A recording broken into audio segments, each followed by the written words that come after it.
BJP వాళ్ళు మేము భారతదేశ రాజ్యాంగానికి లోబడే పనిచేస్తున్నాము.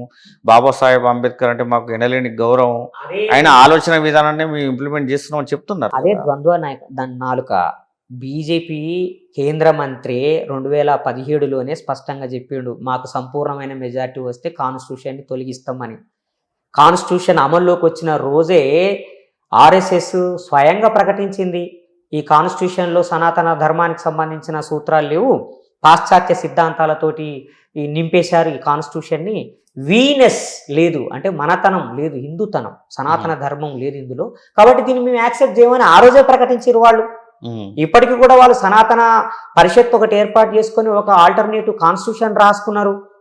వాళ్ళకి పూర్తి మెజారిటీ రాక కానీ లేకపోతే ఎప్పుడో తీసేసేవాళ్ళు వాళ్ళు.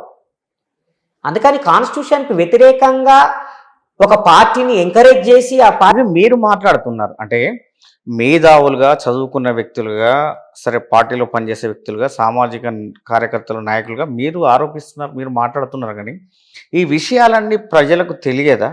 నిజంగా ఈ విషయాలలో వాస్తవం ఉంటే ప్రజలు నమ్మి చైతన్యమై వాళ్ళే పోరాటం చేస్తారు కదా. 100% తప్పకుండా చైతన్యం అయ్యారు కాబట్టి మొన్న బీజేపీకి మెజారిటీ తగ్గించారు. తెలంగాణలో వాళ్ళని 8 సీట్లకే పరిమితం చేశారు. ఇప్పుడు దేశవ్యాప్తంగా బీజేపీకి ఒక ఎదురుగాలి వీస్తున్నది, అసంతృప్తితో ఉన్నారు. వాళ్ళు చేసిన ఓట్ల దొంగతనం బయటపడ్డది. రాహుల్ గాంధీ గారు చాలా స్పష్టంగా ఓపెన్ చేసి చూపించారు ఎక్కడెక్కడ అన్యాయం చేశారు అనేది. రాహుల్ గాంధీ గారు చెప్పింది ఏంది, సడన్ గా ఒక నియోజకవర్గంలో 20-30 వేల ఓట్లు పెరిగిపోతాయి. సడన్ గా మహాదేవపుర కాన్స్టిట్యున్సీలో 1,00,000 ఓట్లు కొత్తగా నమోదైనాయి. దాని మూలంగా ఆ కాన్స్టిట్యున్సీలో బీజేపీ గెలిచిందని ఆయన సాక్ష్యాధారాలతో చూపించిండు. ఒకటే ఓట్లో ఒక ఇంటి నెంబర్ మీద 100 ఓట్లు ఉన్నాయి, ఇది ఎట్లా సాధ్యమైందని అడిగిండు. దానికి సమాధానం చెప్పాలి కదా. ఇప్పటి వరకు నరేంద్ర మోడీ గారు ఇప్పుడు ఎలక్షన్ కమిషన్ అనేది కాన్స్టిట్యూషనల్ బాడీ, అది స్వయం ప్రతిపత్తి గల కాన్స్టిట్యూషనల్ బాడీ, ఇప్పుడు కాదు స్వయం ప్రతిపత్తి గల సంస్థ కాదు. ఇప్పుడు అది ఏ రాజకీయ వ్యవస్థ కానీ రాజ్యం కానీ ప్రభావితం చేయకుండా ఉండాలి ఒకప్పుడు సంస్థ. సరే, అది రాజకీయపరమైన ఆరోపణ. అలాంటి సంస్థను ఇప్పుడు నరేంద్ర మోడీ గారు బీజేపీ ప్రభుత్వం ప్రభావితం చేస్తారు. 2023లో appointment of chief election commissioners and election commissioners bill తీసుకొచ్చారు. దాన్ని ఆమోదించుకున్నారు. 2024లో దాన్ని ఆమోదించిన చట్టం ప్రకారంగానే ఎలక్షన్స్ జరిగినాయి.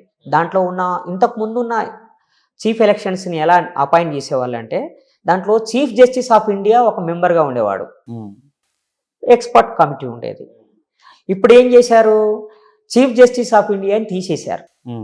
ప్రధానమంత్రి, అదేవిధంగా లా మినిస్టరు లేదా క్యాబినెట్ నుంచి ఒక మినిస్టరు, ప్రధాన ప్రతిపక్ష నాయకుడు, ముగ్గురు ఉన్న ఒక కమిటీ చీఫ్ ఎలక్షన్ కమిషనర్ని అదేవిధంగా ఎలక్షన్ కమిషనర్స్ని అపాయింట్ చేస్తుంది. మరి చీఫ్ జస్టిస్ ఆఫ్ ఇండియా ఎందుకు లేడు? దాంట్లో ఉన్న బిల్లులో ఉన్న ఆ చట్టంలో ఉన్న ఇంకొక లోపం ఏంటంటే, ఈ ముగ్గురులో ఏ ఒక్కరు లేకపోయినా వాళ్ళ ఒపీనియన్ని నెగిటివ్గా తీసుకోవాల్సిన అవసరం లేదు. అంటే ఏంది, ప్రధాన ప్రతిపక్ష నాయకుడు నేను అభిప్రాయాన్ని పరిగణలోకి తీసుకోవాల్సిన అవసరం లేదు. ఆ మీటింగ్కి రాకపోయినా అతను ఒపీనియన్ డిఫరెంట్గా చెప్పినా మైనారిటీయే కదా. సో థర్డ్ మెంబర్ యొక్క ఒపీనియన్కి వాల్యూ లేదు. కాబట్టి ప్రధానమంత్రి, క్యాబినెట్ మినిస్టర్లో ఒకరు, బహుశా హోమ్ మినిస్టర్ అయి ఉంటాడు. ఆటోమేటిక్గా అధికార పార్టీ వాళ్ళే మినిస్టర్ అయి ఉంటారు కదా. ఇప్పుడు వాళ్ళే అపాయింట్ చేసుకున్నారు. ఎలక్షన్ కమిషనర్లుగా నియమించబడ్డ వాళ్ళందరూ ఐఏఎస్ ఆఫీసర్లు, సివిల్ సర్వెంట్స్, వాళ్ళు ఇండిపెండెంట్గా పనిచేయాలి. కానీ నేను చీఫ్ ఎలక్షన్ కమిషనర్ కావాలని కోరిక ఉన్న అధికారులు నరేంద్ర మోడీకి అనుకూలంగా పనిచేస్తున్న వాళ్ళు ఉన్నారు. ఏకంగా బీజేపీ నాయకుల్లాగానే వాళ్ళు కూడా మాట్లాడుతున్నారు. రాహుల్ గాంధీ గారు వేసిన ప్రశ్నలకి మీరు ఫ్యాక్ట్ తోటి సమాధానం చెప్పాలి. కాన్స్టిట్యూషనల్గా కాన్స్టిట్యూషన్ పరంగా మీరు సమాధానం చెప్పాలి. దాని భిన్నంగా ఒక పొలిటీషియన్ ఎలక్షన్ ఇంత అవకతవకలు జరుగుతున్నప్పుడు ఈ ఓట్లు అన్ని తీసేసినప్పుడు అది ఆటోమేటిక్గా అధికారం ఎవరి చేతిలో ఉండాలి, ఎవరి చేతిలో ఉండకూడదు అని ఒక ప్రభావితం చేస్తుంది అన్ని లక్షల ఓట్లు అంటే. మరి ఎలక్షన్ కమిషన్ మీద సుప్రీంకోర్టుకు ఫిర్యాదు చేయాల్సిన పౌరులు కానీ లేదా ప్రతిపక్ష నేతలు కానీ ఎందుకు మౌనంగా ఉన్నట్టు ఇన్ని రోజులు? మీరు గమనించండి, ఎందుకంటే ఎలక్షన్ రిజల్ట్స్ కవరేజ్కి పోయినప్పుడు చాలా మంది ఓడిపోయినటువంటి అభ్యర్థులు ఎవరైతే ఉంటారో, అంటే 3,000, 5,000, 10,000 ఓట్లతో ఓడిపోయిన వాళ్ళు, మాకు ఈ ఈవీఎంల మీద అనుమానం ఉన్నది, మా మొత్తం వీవీప్యాట్లను లెక్కించమంటే లెక్కించట్లేదు, శాంపిల్గా 1 బూతు 2 బూతులు అంటే ఎంతో 300-400 ఓట్లు మాత్రమే వాళ్ళు లెక్కిస్తున్నారు. మొత్తం కాన్స్టిట్యున్సీలో 2,50,000 ఓట్లు ఉంటాయి అసెంబ్లీ కాన్స్టిట్యున్సీలో. వీళ్ళు 500 ఓట్లు లెక్కించి ఇదంతా కరెక్టే ఉన్నదంటే ఎట్లా? కంప్లైంట్స్ రాసిచ్చారు చాలా మంది ఓడిపోయిన అభ్యర్థులు. అట్లాగే చాలా అఫిడవిట్స్ ఎలక్షన్ కమిషన్కి సబ్మిట్ చేశారు. వాటి మీద ఇప్పటి వరకు సమాధానం చెప్పలేదు. రాహుల్ గాంధీ గారిని అఫిడవిట్ సబ్మిట్ చేయమని అడుగుతున్నారు. అందుకని త్రూ ఎలక్షన్ కమిషన్, వాళ్ళకు అనుకూలమైన ఎలక్షన్ కమిషన్ని తయారు చేసుకోవటం, వాళ్ళకు అనుకూలమైన జడ్జీలని చీఫ్ జస్టిస్ ఆఫ్ ఇండియాలుగా నియమించుకోవాలని ప్రయత్నం చేయటం, ఇవన్నీ జరిగినాయి. కానీ సుప్రీంకోర్టు జడ్జీలే స్ట్రైక్ పిలుపునిచ్చారు. న్యాయ వ్యవస్థ స్వయం ప్రతిపత్తిని దెబ్బతీసే విధంగా నరేంద్ర మోడీ ప్రభుత్వం వ్యవహరిస్తున్నదని వాళ్ళు సమ్మెకు పిలుపునిచ్చారు కదా. అందువల్ల chief justice of India appointment కోసం తయారు చేసిన బిల్లు రద్దయింది, స్ట్రక్ డౌన్ అయింది. ఎలక్షన్ కమిషన్కి సంబంధించిన బిల్లు కూడా సుప్రీంకోర్టు దగ్గర ఉన్నది, ఆ చట్టం కూడా. అందుకని నేను ఏమంటున్నానంటే వ్యవస్థల్ని నిర్వీర్యం చేయడం ద్వారా వాళ్ళు అనుకున్న హిందూ రాజ్యాన్ని నిర్మించాలని అనుకుంటున్నారు. హిందూ రాజ్యాన్ని నిర్మిస్తే తప్పేంది అని మీరు కూడా అనొచ్చు. హిందూ రాజ్యం అంటే బ్రాహ్మణ రాజ్యం, హిందూ రాజ్యం అంటే మార్వాడి రాజ్యం. దాంట్లో సర్వ అధికారాలు హక్కులు ఆ 2 వర్గాల వాళ్ళకే ఉంటాయి, మిగతా వర్గాల వాళ్ళకి ఉండవు. అది మా ఆబ్జెక్షన్.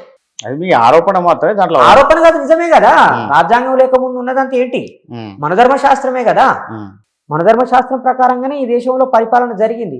ఈ మోండా మార్కెట్లో జరిగిన సంఘటనను ఒక వ్యక్తికి జరిగిన సంఘటనగా చూడాలా, లేదా వ్యవస్థ మీద, లేదా ఆ జాతి మీద, ఆ కులం మీద, తెలంగాణ సమాజం మీద జరిగిన దాడిగా చూడాలనా?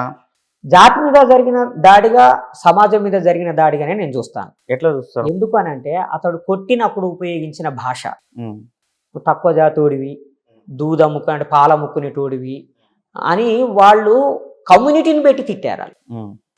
ఇప్పుడు మురళితో నాకు గొడవ అయింది, మురళిని నేను ఒక మాట అనొచ్చు, లేదా మురళి నన్ను ఒక మాట తిట్టవచ్చు, అది వ్యక్తిగతంగా. కానీ మురళి కులాన్ని తిడితే అది మొత్తం సమాజాన్ని తిట్టినట్టు కదా. మురళి యొక్క ప్రాంతాన్ని తిడితే ఆ ప్రాంతం మొత్తాన్ని విమర్శించినట్టు కదా, తిట్టినట్టు కదా. కాబట్టి తెలంగాణ వాళ్ళు తాగుబోతోళ్ళు 1000 రూపాయలు వస్తే తాగి పంటరని అనటం తెలంగాణ సమాజాన్ని అవమానించటమే. అవును. ఇప్పుడు ఈ దిగ్నేష్ మార్వాడే అనే వ్యక్తి లైవ్ లో ఒక చర్చలో మీరు ఉన్నారనుకుంటా, ఆ చర్చలో ఉన్నారా మీరు? లేరా? Okay, right. తెలంగాణ వాళ్ళు తాగుబోతులు, ఈరోజు ఒక 1000 రూపాయలు సంపాదిస్తే మళ్ళీ 2 రోజుల దాకా పనికి రారు, తాగి తిని పడుకుంటారు, 10 గంటల దాకా లేవరు అనేది వ్యాఖ్యలు చేశాడు. అది తీవ్రంగా అభ్యంతరకరమైన విషయము. అంటే ఒక రకంగా సోమరిపోతులు, చేతగానోళ్ళు, తాగుబోతులు, క్యారెక్టర్ లేనోళ్ళు, వీళ్ళకి పని చేత కాదు అనేది వీళ్ళు చెప్తున్నటువంటి మాట. ఇది తెలంగాణ ప్రజల్ని అవమానించటం. ఈ తెలంగాణని ఎవడో నిర్మించలే, మేము నిర్మించుకున్నాం. మేము కష్టపడితే నిర్మాణం అయింది ఈ తెలంగాణ, మేము కష్టపడితే నిర్మాణం అయింది ఆంధ్రప్రదేశ్. మొన్న వచ్చిర్రు మీరు, 100 ఏళ్ల నుంచో ఇక్కడ తెలంగాణ ఉన్నది. మా రామప్ప నువ్వు కట్టినవా? మా రామప్ప టెంపుల్ నువ్వు కట్టినవా? కాకతీయుల టెంపుల్ నువ్వు కట్టినవా? మా 1000 స్తంభాల గుడి నువ్వు కట్టినవా? ఇవన్నీ కట్టింది మేము కదా, మేము నిర్మించుకున్నాం. ఇక్కడ రాజ్యాలు మేము పరిపాలించుకున్నాం. మమ్మల్ని నువ్వు తాగుబోతులు అని చెప్పి అవమానిస్తావా? ఇలాంటి పిచ్చి మాటలు మాట్లాడడం వల్లనే ఆంధ్ర తెలంగాణ విడిపోయింది 2గా. మీరు ఈ దేశాన్ని ఏం చేయాలనుకుంటున్నారు? ఇలాంటి మాటలు మాట్లాడి విడగొట్టాలనుకుంటున్నారా? మా ఆత్మగౌరవాన్ని గాయపరిచి మీరు రివర్స్ లో వాళ్ళు విడగొడుతున్నారని మీరు అంటున్నారు, వాళ్ళేమో మీరు కులాల పేరు మీద, మతాల పేరు మీద చిచ్చు పెట్టి మీరు విడదీస్తున్నారని వాళ్ళు విడగొడుతున్నది. వాళ్ళు విడగొట్టే భాష వాడింది ఎవరండి? నీచ్ జాతి అన్నది వాళ్ళే, దూద్ బేజ్నే వాళ్ళ అన్నది వాళ్ళే, తాగుబోతులు అన్నది వాళ్ళే. ఈ మాటలు మాట్లాడిన వాళ్ళు తిరుగుబాటు చేయకుండా ఉంటారా? అది విచ్ఛిన్నానికి దారి తీస్తే వాళ్ళు కదా బాధ్యత. మమ్మల్ని ఎందుకు అంటున్నారు? కలిసిమెలిసి బతకాలనుకునేవాడు విడగొట్టే మాటలు మాట్లాడతారా? అలాంటి మాటలు మాట్లాడేది కాబట్టే తెలంగాణ ఆంధ్ర 2గా విడిపోయింది. మరి రేపు మరి ఇంకా మీరు ఏం చేయాలనుకుంటున్నారు? ఈ సమాజాన్ని విచ్ఛిన్నం చేయాలనుకుంటున్నారా? నిజంగా విచ్ఛిన్నవాదులు మీరు, మేము వేర్పాటువాదులం కాదు, మేము తెలంగాణవాదులం. మేము తెలంగాణలో మా తెలంగాణ ప్రజల, తెలంగాణ అస్తిత్వము, తెలంగాణ గుర్తింపు, తెలంగాణ ఉనికి మాకు ముఖ్యం. మీరు తెలంగాణ వాదులుగా ఈ మార్వాడి గో బ్యాక్ అనే కల్చర్ ఉద్యమం దీన్ని ముందుకు తీసుకెళ్ళి అసలు దీని ద్వారా మేము ఏం సాధించాలనుకుంటున్నారు? మంచి ప్రశ్న. తెలంగాణ ప్రజానికానికి మేము కోరుతున్నది ఒకటే, విజ్ఞప్తి చేస్తున్నాం. తెలంగాణ ప్రభుత్వానికి, తెలంగాణ సమాజానికి మేము ఏం కోరుతున్నామంటే తెలంగాణ పరిరక్షణ చట్టం కావాలి, తెలంగాణ స్థానికుల వ్యాపార పరిరక్షణ చట్టం.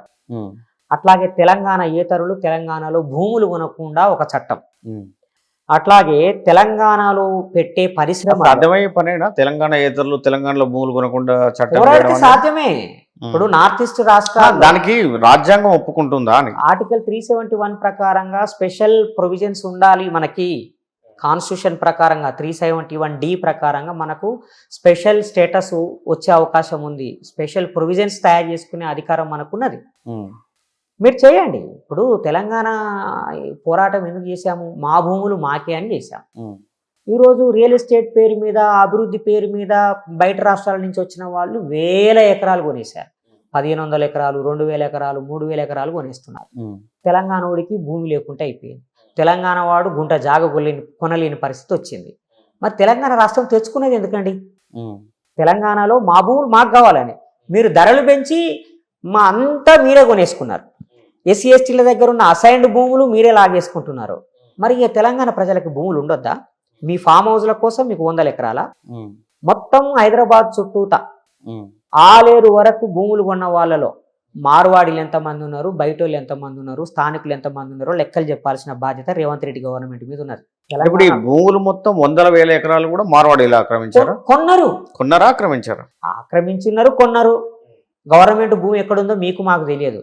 కానీ వాళ్ళు ఎంఆర్ఓని కాంటాక్ట్ చేస్తారు, పలానా చోట గవర్నమెంట్ భూమి ఉన్నదని తెలుసుకుంటారు, అక్కడికి పోయి చిన్నగా ఒక బిజినెస్ స్టార్ట్ చేస్తారు.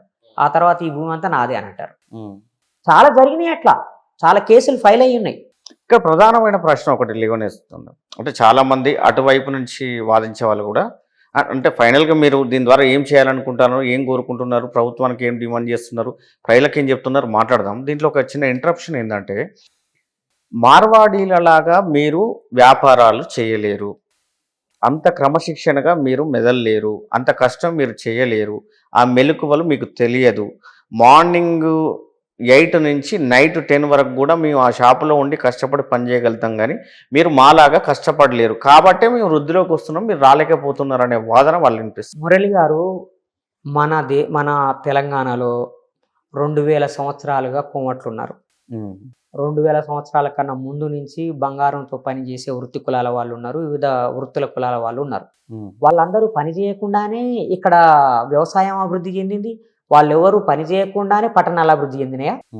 వీళ్ళు రాకముందు మేమే కదా ఇక్కడ చేసుకున్నది.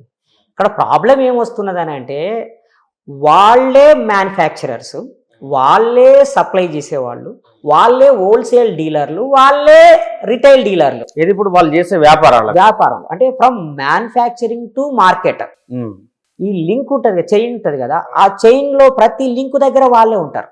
ఓకే. అందువల్ల మిగతా వాళ్ళు ఆ లింకులోకి రాలేరు. మీకు తెలుసో తెలియదో మన రాష్ట్రంలో అమ్ముడయ్యే మోర్ దెన్ 150 సరుకులకి హోల్సేల్ డీలర్లు వాళ్ళే. నిత్యావసర వస్తువులు, గృహ బిల్డింగ్ మెటీరియల్ కావచ్చు, మిగతా వాటన్నింటికి కూడా సప్లయర్స్ వాళ్ళే, హోల్సేల్ డీలర్స్ వాళ్ళే. మధ్యలో మనం ఎవరం లేవు మార్కెట్లో, ఓన్లీ మనం కస్టమర్లు మాత్రమే. కాబట్టి అతని దగ్గర నుంచి కొనుక్కొచ్చుకున్న వ్యక్తి ₹1 లాభంతో అమ్ముకోవాలి, లేదా ₹2 లాభంతో అమ్ముకోవాలి. అదే మార్వాడి వెళ్ళి మ్యానుఫ్యాక్చరింగ్ యూనిట్ తోటి మాట్లాడుకొని లేదా సప్లయర్ తోటి మాట్లాడుకుంటే ₹100 వస్తున్నాయి అని ₹50కి అమ్ముతాడు. మనం యాడ్ నిలబడతాం అక్కడ. ఇక్కడ అది కదా. కానీ ప్రొడక్షన్ మీద మోనోపాలి, సప్లై మీద మోనోపాలి, మార్కెటింగ్ మీద మోనోపాలి, అది సమస్య. అట్లాగే మీరు బయట దేశాల నుంచి చాలా కంపెనీలు వస్తున్నాయి కదా, మరి వాళ్ళని ఎందుకు? ఇప్పుడు గ్లోబలైజేషన్ మూలాన మన రాష్ట్ర ప్రభుత్వాలే విదేశాలకు పోయి పెట్టుబడులు పెట్టండి మా రాష్ట్రాలలో అని ఆహ్వానిస్తున్నారు అంటున్నారు కదా. చంద్రబాబు నాయుడు కాలంలో కూడా మన దగ్గరికి చాలా కంపెనీలు వచ్చినాయి, రాజశేఖర రెడ్డి కాలంలో చాలా కంపెనీలు వచ్చినాయి, మన కేసీఆర్ కాలంలో వచ్చినాయి. 15,000 కంపెనీలు ఇక్కడ మేము ఏర్పాటు చేసిన పెట్టండి, రాయితీలు ఇస్తాము, 15,000 కంపెనీలు రిజిస్టర్ అయినాయి. 15,000 కంపెనీలు పనిచేస్తున్నట్టుగా గవర్నమెంట్ లెక్కలు చెప్తున్నది. వాటి సీఈఓలు ఎవరు, వాటి ఎండీలు ఎవరు, వాటి హెచ్ఆర్లు ఎవరు, వాటి రిక్రూట్మెంట్ ఏజెన్సీ ఎవరు, అందులో పనిచేస్తున్న ఎంప్లాయీస్ ఎవరు? ఇప్పుడు ఫేస్బుక్ ఉంది, ఫేస్బుక్ ఇండియన్ సీఈఓ ఎవరు? ఇన్స్టాగ్రామ్ ఉంది, దాని ఇండియన్ సీఈఓ ఎవరు? అన్ని సోషల్ మీడియాలకు సంబంధించిన ఇండియన్ హెడ్స్, అన్ని సాఫ్ట్వేర్ కంపెనీలకు సంబంధించిన, మల్టీనేషనల్ కంపెనీలకు సంబంధించిన ఇండియన్ హెడ్స్ అందరూ నార్త్ ఇండియన్సే. వాళ్ళు కూడా మళ్ళీ ఈ మార్వాడి బనియా కమ్యూనిటీకి సంబంధించిన వాళ్ళే ఉంటారు. ఎనీ ఫ్రాంచైజీ వాళ్ళకే ఇస్తారు, మనకి ఇవ్వరు. కాబట్టి మీరు బయటి నుంచి కంపెనీలు వచ్చినా వాళ్ళకే లాభం, వాళ్ళు కంపెనీలు పెట్టినా వాళ్ళకే లాభం. మనం ఎక్కడ లేం కదా. నేనేమంటాను, మీరు పెట్టిరండి, కనీసం మాకు 80% ఉద్యోగాలు ఇవ్వండి అంటున్నాం. ఎందుకంటే భూమి మాది, కరెంటు మాది, నీళ్లు మావి, సబ్సిడీలు మావి, ఇన్సెంటివ్స్ మావి, మా ప్రభుత్వం ఇస్తుంది, మరి మాకు ఉద్యోగాలు ఇయ్యరా?